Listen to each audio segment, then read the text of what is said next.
परिचय। आदित्य, तुम क्या कर रहे हो? मैं अपनी पसंदीदा चित्रकथा पढ़ रहा हूं। और तुम लैपटॉप पर क्या कर रहे हो? मैं अपने मित्र के साथ वीडियो चैट कर रहा हूं। Video chat? वो क्या है? यहां आओ, ये देखो। इंटरनेट की मदद से वीडियो चैट किया जा सकता है। यह संचार व्यवस्था का एक अनुप्रयोग है।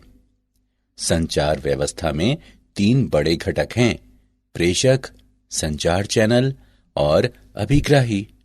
वीडियो चैट में मैं प्रेषक, इंटरनेट संचार चैनल और मेरा मित्र अभिग्राही है। ठीक है, अब मैं समझ गया और मैं इसके बारे में और जानना चाहता हूं।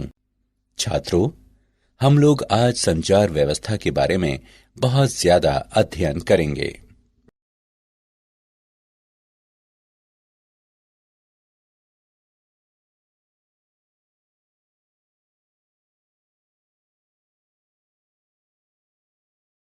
उद्देश्य।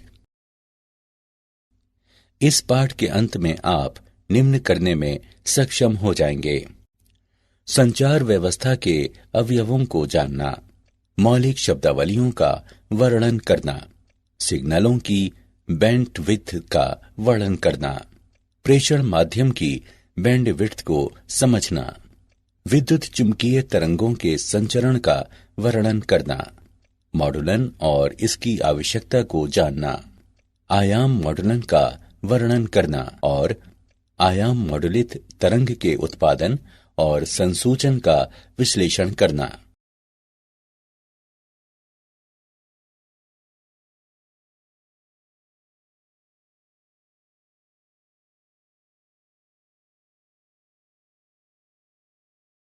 संचार व्यवस्था के अवयव।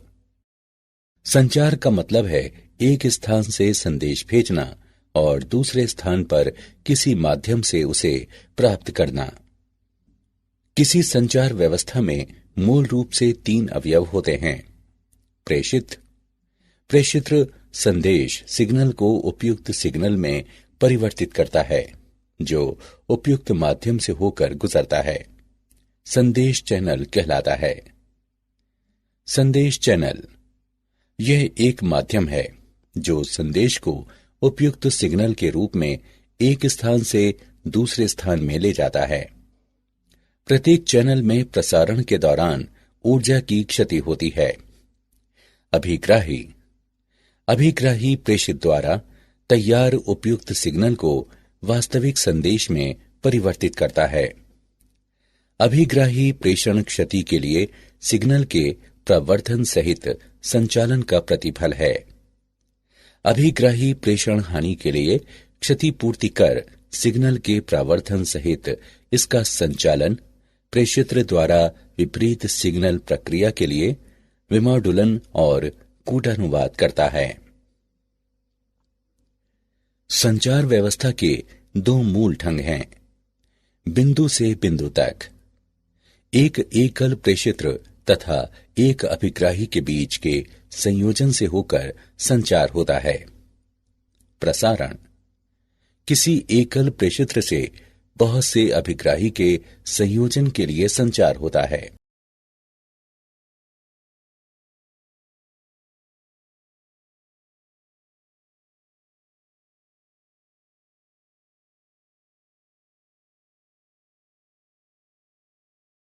मूल शब्दावलियां। ट्रांसड्यूसर। ट्रांसड्यूसर एक यंत्र है जो ऊर्जा को एक स्वरूप से दूसरे स्वरूप में परिवर्तित करता है। संचार व्यवस्था में आमतौर पर प्रेषित्र के निर्गत वाक पर विद्युतीय सिग्नल में संदेश सिग्नल के अनुरूप परिवर्तन और फिर अभिग्राही के निर्गत वाक विद्युत सिग्नल से संदेश सिग्नल में रूपांतरण की मांग रहती है। सिग्नल प्रेषण के लिए विद्युतीय या प्रकाश की स्वरूप में से जिसमें भी उपयुक्त हो सूचना का रूपांतरण सिग्नल कहलाता है। सिग्नल अनुरूप अथवा अंकीय हो सकते हैं। रव वो अवांछनीय सिग्नल जो संचार व्यवस्था में प्रेषण तथा संदेश के अभिग्रहण सिग्नल में विक्षोभ का प्रयास करते हैं, रव कहलाते हैं। क्षीणता, किसी माध्यम से संचरण के समय सिग्नल की प्रबलता में क्षति को क्षीणता कहते हैं। प्रवर्धन, किसी इलेक्ट्रॉनिक परिपथ के उपयोग द्वारा सिग्नल की क्षमता बढ़ाने वाली प्रक्रिया प्रवर्धन कहलाती है। संचार चैनल में क्षीणता के कारण होने वाले क्षय की क्षतिपूर्ति के लिए प्रवर्धन आवश्यक है। परास, यह स्रोत तथा लक्ष्य के बीच की वो अधिकतम दूरी है जहां तक सिग्नल को उसकी पर्याप्त प्रबलता से प्राप्त किया जाता है। बैंडविड्थ या बैंड चौड़ाई, बैंड चौड़ाई से हमारा तात्पर्य उस आवृत्ति परास से है जिस पर कोई उपकरण प्रचालित होता है अथवा स्पेक्ट्रम के उस भाग से होता है जिसमें सिग्नल की सभी आवृत्तियां विद्यमान हैं। पुनरावर्तक, पुनरावर्तक अभिग्राही तथा प्रेषित का संयोजन होता है। पुनरावर्तकों का उपयोग किसी संचार चैनल के परास को विस्तारित करने के लिए किया जाता है।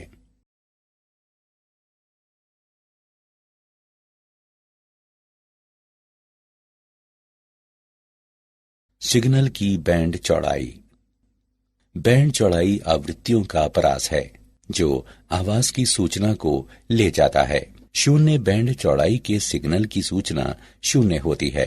अधिक सूचना के सिग्नल के लिए अधिक बैंड चौड़ाई की जरूरत होती है। एक सिग्नल की बैंड चौड़ाई b है जिसमें आवृत्तियों का परास है।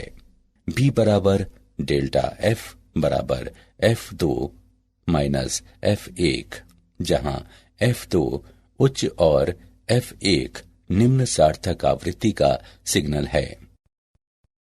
उदाहरण के लिए दूरभाषवाणी सिग्नल की बैंड चौड़ाई जहां b बराबर 3 किलोहर्ट्ज, f2 बराबर 3 किलोहर्ट्ज और f1 बराबर 0 है। सूचना के स्रोत द्वारा आधार बैंड सिग्नल उत्पन्न होते हैं। प्रेषण के उद्देश्य से मॉड्यूलन प्रक्रिया द्वारा आधार बैंड सिग्नल को उच्च आवृत्ति में रखा जाता है, तब ये पास बैंड कहलाता है। प्रेषण माध्यम की बैंड चौड़ाई, प्रेषण चैनल 3 प्रकार के होते हैं। तार, व्यापक रूप से इस्तेमाल किया हुआ तार माध्यम समाक्षीय केबल है। समाक्षीय की बैंड चौड़ाई लगभग 750 मेगाहर्ट्ज है। ऐसे केबलों को आमतौर पर 18 गीगाहर्ट्ज से नीचे संचालित किया जाता है। मुक्त आकाश, मुक्त आकाश प्रेषण माध्यम व्यापक परिसर की आवृत्तियों कुछ किलोहर्ट्ज से कुछ गीगाहर्ट्ज पर रेडियो तरंगों को संचारित करता है। ये आवृत्ति आगे विभिन्न सेवाएं आवंटित करने के लिए विभाजित हो जाती है। प्रकाशिकी तंतु, किसी प्रकाशिकी तंतु की आवृत्ति परिसर 1 टेराहर्ट्ज से 100 टेराहर्ट्ज है। ये 100 गीगाहर्ट्ज से अधिक बैंड चौड़ाई प्रदान करता है।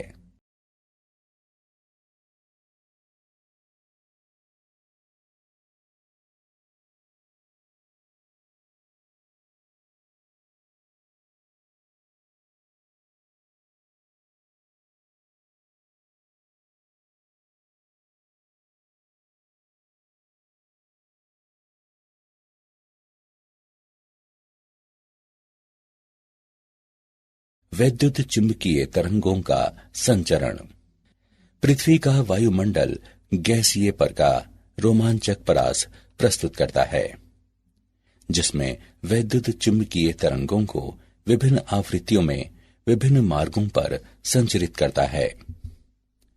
वैद्युत चुंबकीय तरंगों को 3 प्रक्रियाओं के माध्यम से प्रेषित किया जा सकता है: भूतरंग संचरण, व्योम तरंग संचरण और आकाश तरंग संचरण। भूतरंग संचरण, ये एंटीना द्वारा विकृत तरंगे हैं जो भूसतह के साथ समानांतर या निम्न कोणों पर गमन करते हैं। जब भूतरंगे भूसतह के ऊपर से गुजरती हैं पृथ्वी के वायुमंडल द्वारा अवशोषित हो जाती हैं, इसलिए वे थोड़ी ही दूरी तय करके समाप्त हो जाती हैं। यहां भूतरंगे केवल 500 हर्ट्ज से 1500 किलोहर्ट्ज की कम आवृत्तियों के संचरण को झेल पाती हैं। व्योम तरंग संचरण। व्योम तरंगे वायुमंडल के क्षोभ मंडल तक ही सीमित हैं और इसके दो घटक हैं। प्रत्यक्ष तरंगे। ये तरंगे प्रेषण से अभिग्रहण एंटीना तक सीधे भ्रमण करती हैं। परावर्तित तरंगे। ये तरंगे प्रेषण एंटीना से पृथ्वी तक भ्रमण करती हैं और यहां से अभिग्राही एंटीना तक परावर्तित हो जाती हैं। आकाश तरंग संचरण। ये किरणें एंटीना द्वारा बड़े कोण पर विकिरित होकर ऊपर की ओर जाती हैं और आयन मंडल से परावर्तित होकर अभिग्राही एंटीना तक पहुंचती हैं। रेडियो तरंगों का क्षोभ मंडल परावर्तन द्वारा आकाश तरंग संचरण के लिए आवृत्ति परिसर कुछ मेगाहर्ट्ज से 30 मेगाहर्ट्ज तक का होता है। आयनित परतों का अपवर्तित सूचकांक आवृत्ति पर निर्भर करता है और ये 1-81 का मूल विभाजित वर्ग f के बराबर होता है। उदाहरण। आइए हम एक उदाहरण लेते हैं। एक टीवी टावर की ऊंचाई 200 मीटर है। यदि टावर के आसपास का औसत जनसंख्या घनत्व 1800 वर्ग किलोमीटर है, तो ये टीवी प्रसारण कितनी जनसंख्या को आच्छादित करेगा? दिया गया है पृथ्वी की त्रिज्या 6400 किलोमीटर है। हम इसके हल को जानते हैं। दिए गए मान हैं h बराबर 200 मीटर, जनसंख्या घनत्व 1800 प्रति वर्ग किलोमीटर, पृथ्वी की त्रिज्या 6400 किलोमीटर। प्रेषण का परास दिया गया है d बराबर मूल 2HR। अब मान रखने पर और इसकी गणना करने पर हम पाते हैं d बराबर 5.06 गुणा 10 पर घातांक 4 मीटर। प्रेषण द्वारा आच्छादित क्षेत्रफल बराबर पाई d वर्ग। जनसंख्या आच्छादित बराबर क्षेत्रफल गुणे जनसंख्या घनत्व। अब मान रखने पर और इसकी गणना करने पर हम पाते हैं 1.447 गुणा 10 पर घातांक 7। यहाँ 1.447 गुणा 10 पर घातांक 7 जनसंख्या को ये टीवी प्रसारण आच्छादित करता है।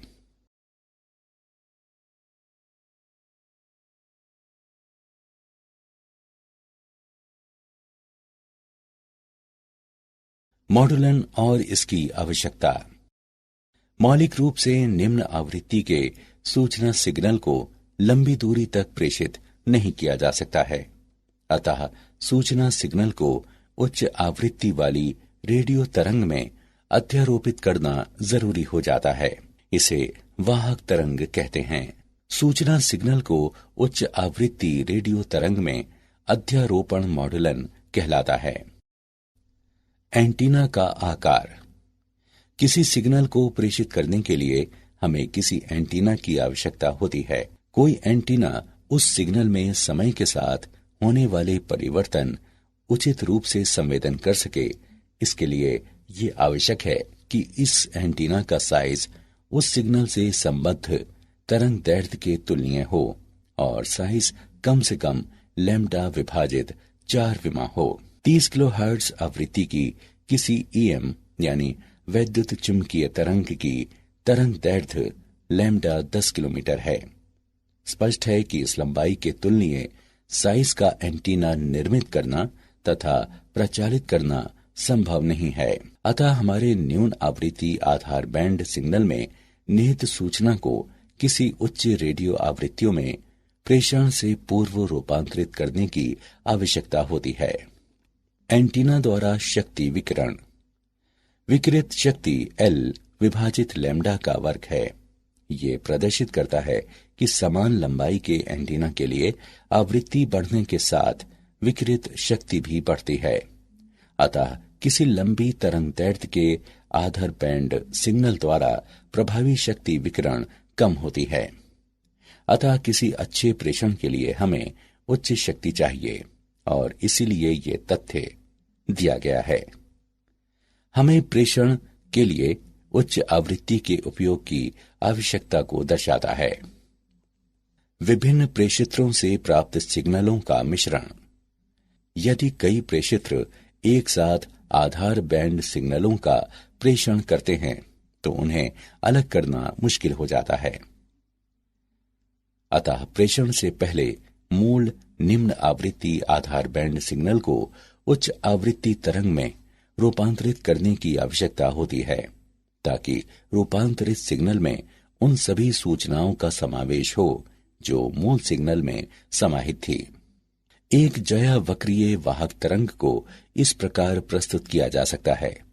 ct बराबर AC साइन ओमेगा CT जमा 5। मॉडुलन के 3 प्रकार होते हैं: आयाम मॉडुलन, आवृत्ति मॉडुलन और कला मॉडुलन।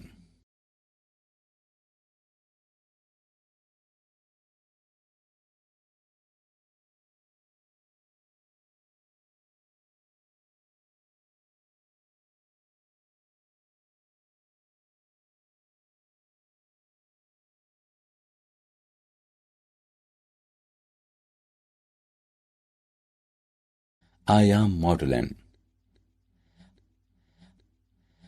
हम विचार करें, वाहक तरंग और मॉडुलन तरंग निम्न द्वारा प्रस्तुत किए जाते हैं: VCT बराबर VC sine omega CT, VMT बराबर VM साइन ओमेगा MT। जब एक वाहक का मॉडुलित आयाम है, तत्क्षण मॉडुलन वोल्टेज VM वाहक आयाम VC पर आरोपित होता है।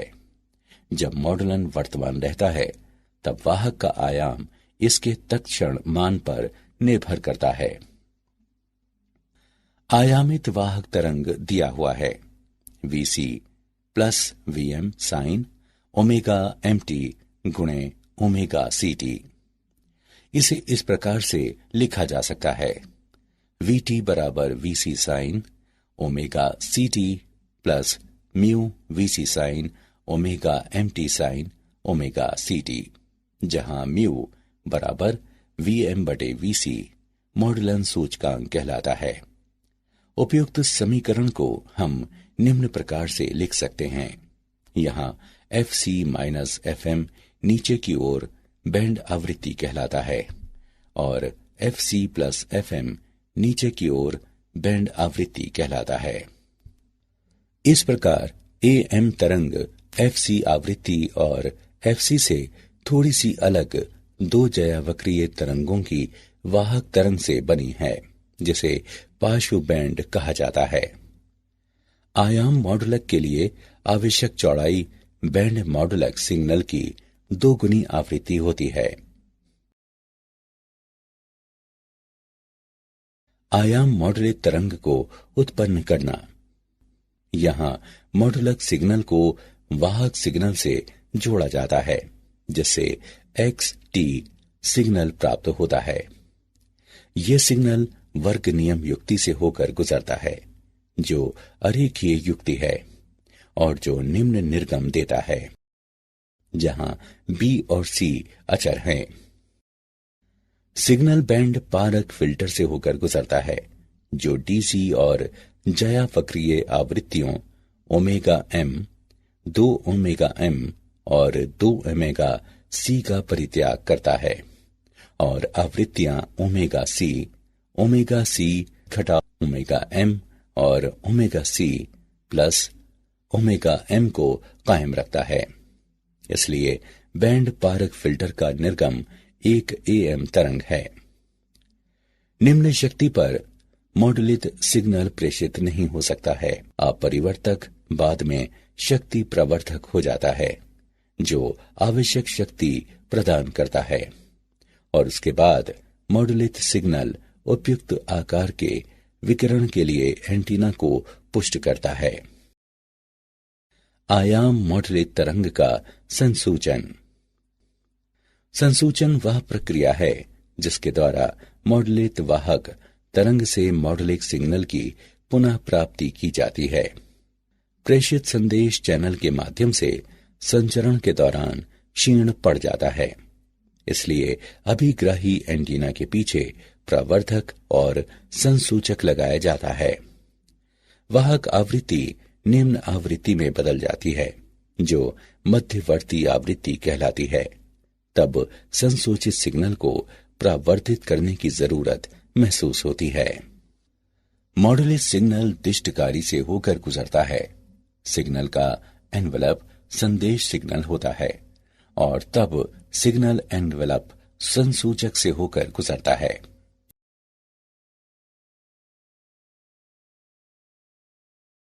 क्या आप जानते हैं, कूटलेखक विद्युत सिग्नल को इसके प्रेषण से पहले कूट में बदल देता है। ये बेहतर सुरक्षा प्रदान करता है। एक द्वैध संचार व्यवस्था ऐसी प्रणाली है जो दो युक्तियों से जुड़ी होती है और वे दोनों दिशाओं में एक दूसरे से संवाद का संचरण कर सकती हैं। बेल लैब्स ने सन 1947 में सबसे पहले सेलुलर रेडियो टेलीफोन नेटवर्क प्रस्तुत किया था। वर्ष 1994 में अमेरिकी सरकार ने इंटरनेट पर नियंत्रण किया था और संचार में गति प्रदान करने के लिए WWW की उत्पत्ति हुई थी।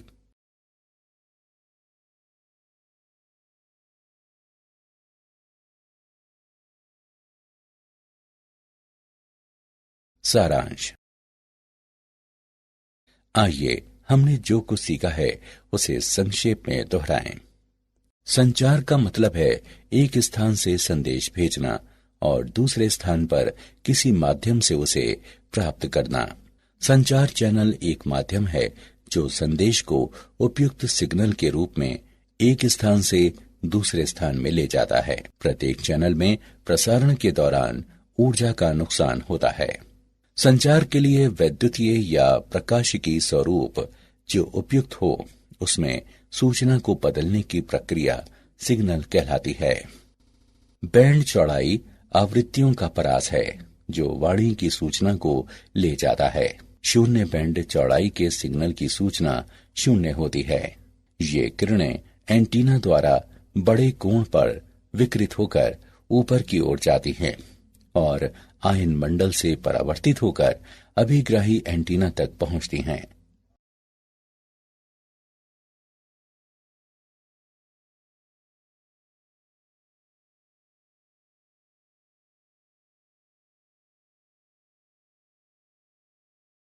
सूचना सिग्नल का उच्च आवृत्ति रेडियो तरंग में अध्यारोपण मॉड्यूलन कहलाता है।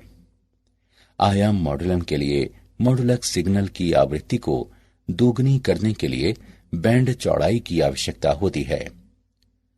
संसूचन वह प्रक्रिया है जिसके द्वारा मॉड्यूलित वाहक तरंग से मॉड्यूलिक सिग्नल की पुनः प्राप्ति की जाती है।